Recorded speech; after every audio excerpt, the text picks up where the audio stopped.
Hello viewers, നമുക്കിന്ന് കൊഴുവ കൊണ്ട് നല്ലൊരു മീൻ കറി എങ്ങനെയാണ് വെക്കുന്നത് നോക്കാം. ഈ കൊഴുവ കൊണ്ട് നമ്മൾ മീൻ പീര വെക്കും, പിന്നെ കൊഴുവ വറുത്താലും നല്ല ടേസ്റ്റാണ്, പീര വെച്ചാലും നല്ല ടേസ്റ്റാണ്, പിന്നെ നല്ല ഹെൽത്തിയാണ്. നമുക്ക് ഇനി അതെങ്ങനെയാണ് വെക്കുന്നത് നോക്കാം. ഞാൻ കുറച്ച് കൊഴുവ വാങ്ങിയിട്ടുണ്ടായിരുന്നു. കൊഴുവയ്ക്ക് ചിലർ നത്തലെന്നെല്ലാം പറയും, പിന്നെ നമ്മുടെ തൃശ്ശൂർ സൈഡ് ഇതിന് കൊഴുവ എന്നാണ് പറയുക. അപ്പോൾ ഈ കൊഴുവ ഞാൻ ഒരു പിന്നെ 1/2 കിലോ ഏകദേശം ഉണ്ടാകും. 1 കിലോ വാങ്ങിച്ചാണ്. കുറച്ച് ഞാൻ ഇന്നലെ കറി വെച്ച് ബാക്കി കൊണ്ടാണ് ഞാൻ ഇത് ഉണ്ടാക്കുന്നത്. അപ്പോൾ പിന്നെ ഇനി നമുക്കത് എങ്ങനെയാണ് ഉണ്ടാക്കുന്നത് നോക്കാം. ഞാൻ ഈ കൊഴുവ നല്ലപോലെ കഴുകി വൃത്തിയാക്കിയിട്ട് വൃത്തിയാക്കി എടുത്താണ്. അപ്പോൾ നമ്മൾ ഈ കഴുകുമ്പോൾ കുറച്ച് ഉപ്പ് കല്ലില്ലേ, കല്ലുപ്പ് ഇട്ടിട്ട് കഴുകി അതിൻ്റെ നല്ല മണമെല്ലാം പോവും. അതിൽ ഒരു ഉളുമ്പ് മണം ഉണ്ടാവില്ലേ, അതെല്ലാം പോവും. അതേമാതിരി കല്ലുപ്പ് ഇട്ടിട്ട് നല്ലപോലെ കഴുകിയെടുക്കണം, വൃത്തിയാക്കിയിട്ടെടുക്കണം. അങ്ങനെ കഴുകിയെടുത്ത കൊഴുവ മീനാണിത്. ഇനി അത് ഉണ്ടാക്കാൻ വേണ്ട ഇൻഗ്രീഡിയൻസ് എന്തെല്ലാമാണെന്ന് വെച്ചാൽ, കുടംപുളി ഞാൻ ഒരു 2 കഷ്ണം കുടംപുളി ഞാൻ പിന്നെ കഴുകിയിട്ട് വെള്ളത്തിലിട്ട് വെച്ചതാണിത്. പിന്നെ അതിലേക്ക് പച്ചമുളക് വേണം, കരിവേപ്പിൻ്റെ ഇല വേണം, തക്കാളി ഒരെണ്ണം വേണം, പിന്നെ മുളക് പൊടി നമ്മുടെ എരിവിനനുസരിച്ച്, മഞ്ഞൾപ്പൊടി, പിന്നെ ചെറിയ ഉള്ളി കുറച്ചൊരു 10-15 ഞാൻ ഇതേമാതിരി ചെറുതാക്കി നുറുക്കിയെടുത്തിട്ടുണ്ട്. എണ്ണ വേണം, പിന്നെ ഇഞ്ചി, പിന്നെ വെളുത്തുള്ളി, ഉപ്പ്. ഇത്ര സാധനമാണ് വേണ്ടത്. ഞാൻ ഇതിൽ മല്ലിപ്പൊടി അല്ലെങ്കിൽ നാളികേരം ഒന്നും കൂട്ടുന്നില്ല, പക്ഷെ നല്ല ടേസ്റ്റുള്ള കറിയാണിത്. ഇനി നമുക്കത് എങ്ങനെയാണ് ഉണ്ടാക്കുന്നത് നോക്കാം. അതിന് മുമ്പ് നിങ്ങൾക്ക് എൻ്റെ വീഡിയോ ഇഷ്ടപ്പെടുകയാണെങ്കിൽ ലൈക്ക് ചെയ്യാനും ഷെയർ ചെയ്യാനും സബ്സ്ക്രൈബ് ചെയ്യാനും മറക്കരുത്. പിന്നെ നമ്മളെപ്പോഴും ഈ മീൻകറി എപ്പോഴും നമ്മൾ ഈ മൺകലത്തിൽ വെക്കുകയാണ് ഏറ്റവും, മൺചട്ടിയിൽ വെക്കുകയാണ് ഏറ്റവും നല്ലത്. ഇനി നമുക്ക് ആദ്യം അത് എങ്ങനെയാണ് ഉണ്ടാക്കുന്നത് നോക്കാം. ഞാൻ ഇതിൽ മല്ലിപ്പൊടിയും നാളികേരമൊന്നും ചേർക്കണില്ല, എന്നാൽ നല്ല ടേസ്റ്റുള്ള മീൻ കറിയാണിത്. ഇത് നമുക്ക് ചോറിൻ്റെ കൂടെയും ചപ്പാത്തിയുടെയും കൂടെ എല്ലാം കഴിക്കാൻ നല്ല ടേസ്റ്റാണ്. ഇനി നമുക്കത് എങ്ങനെയാണ് ഉണ്ടാക്കുന്നതെന്ന് നോക്കാം. ആദ്യം ഞാൻ സ്റ്റവ് ഒന്ന് കത്തിക്കട്ടെ. സ്റ്റവ് കത്തിച്ചു, അതിലേക്ക് കുറച്ച് എണ്ണ ഒഴിച്ചു കൊടുക്കാം. എണ്ണ ഒഴിച്ചു കൊടുത്ത് അതിലേക്ക് നമുക്ക് ഈ ഉള്ളി ഒന്ന് വഴറ്റിയെടുക്കാം.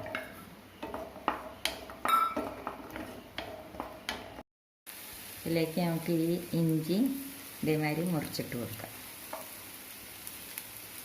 പിന്നെ വെളുത്തുള്ളി ഇട്ട് കൊടുക്കാം. ഇനി ഇതൊന്ന് വഴറ്റട്ടെ.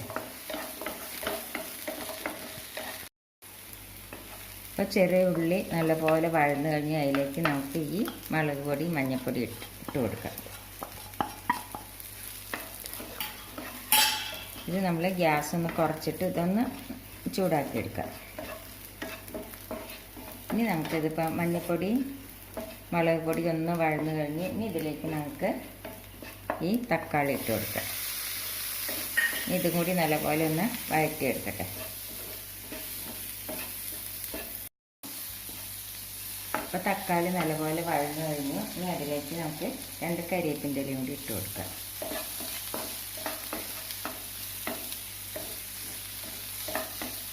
ഇനി നമുക്ക് ഗ്യാസ് ഓഫ് ചെയ്യാം. ഇത് തണുത്തിട്ട് നമുക്കൊന്ന് അരച്ചെടുക്കാം.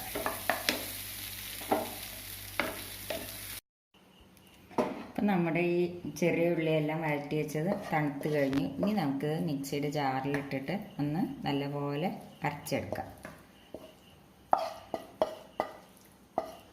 ഞാനിതൊന്ന് അരച്ചെടുക്കട്ടെ. അപ്പം നമ്മൾ ഈ ചെറിയ ഉള്ളി എല്ലാം കൂടി വഴറ്റി വെച്ച് നമ്മൾ മിക്സിയുടെ ജാറിലിട്ടിട്ട് നല്ലപോലെ അരച്ചെടുത്ത് കഴിഞ്ഞു. ഇനി എന്താ നമ്മൾ ചെയ്യേണ്ടതെന്ന് വെച്ചാൽ, മീൻകറി വയ്ക്കാൻ ഒരു ചട്ടി എടുത്തിട്ടേക്കാം. ചട്ടി ഒന്ന് ചൂടാവട്ടെ. ചട്ടി ചൂടായി അതിലേക്ക് നമുക്ക് എണ്ണ ഒഴിച്ചു കൊടുക്കാം. അതിലേക്ക് നമുക്ക് ഈ പച്ചമുളക് ഇട്ട് കൊടുക്കാം. ഇതൊന്ന് വഴറ്റിയെടുക്കട്ടെ.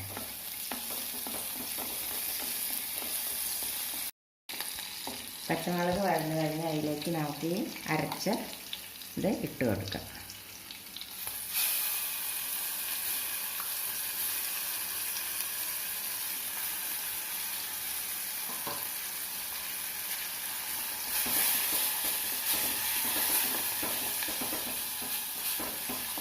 ഇനി ഇതിലേക്ക് നമുക്ക് കുറച്ചും കൂടി വെള്ളം ഒഴിച്ച് കൊടുക്കാം.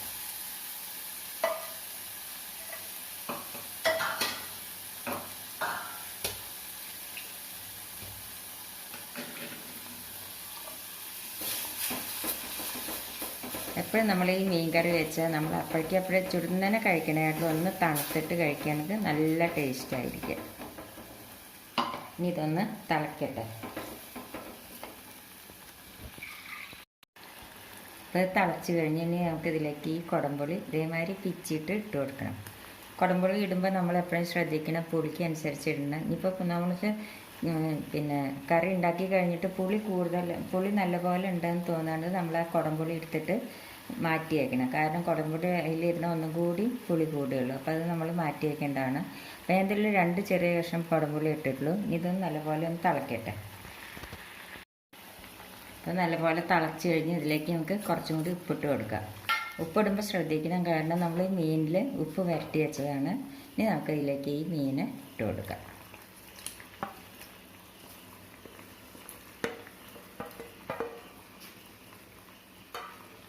ഇതൊന്ന് നല്ലപോലെ തിളച്ച് വേവട്ടെ. ഒന്ന് അടച്ച് വെച്ച് കൊടുക്കാം. അപ്പോൾ നല്ലപോലെ തിളച്ച് കഴിഞ്ഞ് ഇനി നമുക്കിത് കയ്യിലോണ്ട് ഇളക്കണ്ട, അതേമാതിരി ഒന്ന് ചുറ്റിച്ച് കൊടുക്കാം. ഒന്നുകൂടി ഒന്ന് അടച്ച് വയ്ക്കാം. അപ്പോൾ നമ്മുടെ മീൻ കറി റെഡിയായി. നമുക്ക് ഗ്യാസ് ഓഫ് ചെയ്യും. ഇതിലേക്ക് കുറച്ച് കരിവേപ്പിൻ്റെ ഇല ഇട്ട് കൊടുക്കാം. കുറച്ച് വെളിച്ചെണ്ണ മേലെ ഒഴിച്ച് കൊടുക്കുക. ചട്ടിയല്ലേ, അപ്പോൾ ഒന്നും കൂടി ഇരുന്ന് നല്ലപോലെ കുറുകും. നമുക്ക് ഗ്യാസ് ഓഫ് ചെയ്യാം. ഇനി നമുക്കത് ഒരു 2 മിനിറ്റും കൂടി ഒന്ന് അടച്ച് വെച്ച് കൊടുക്കാം. അപ്പം നമ്മുടെ കൊഴുവ, അതായത് നത്തളി മീൻ കറി റെഡിയായി. നല്ല ടേസ്റ്റാണിത്. ഇത് നിങ്ങളെല്ലാവരും ട്രൈ ചെയ്ത് നോക്കുമല്ലോ. എല്ലാവരും ട്രൈ ചെയ്ത് നോക്കാൻ മറക്കരുത്. ഇത് നമുക്ക് ചോറിൻ്റെ കൂടെ ചപ്പാത്തിയുടെ കൂടെ കഴിക്കാൻ നല്ല ടേസ്റ്റാണ്. നല്ല കറിയാണിത്. Thank you.